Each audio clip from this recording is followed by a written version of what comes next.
Habang nagpapahinga nga pala ako dito ay gawa ko yung pangdingding ko dito sa kubo. Nilagyan ko siya ng steel matting. Yan. Tatapos ko lang magbungkal ng lupa kasi nagkanal ako ng 2 kanal.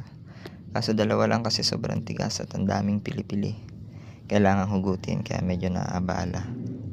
Yan. After ko nga palang may kabit yung mga dingding ko dyan na steel matting, ay nagready na rin ako dyan para kumain.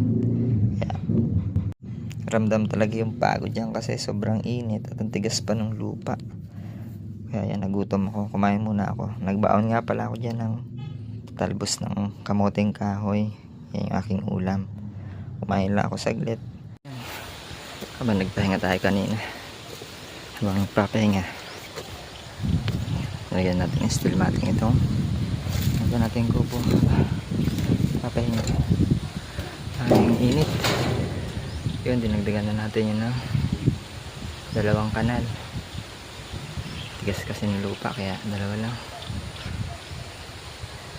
Ay pang gawain.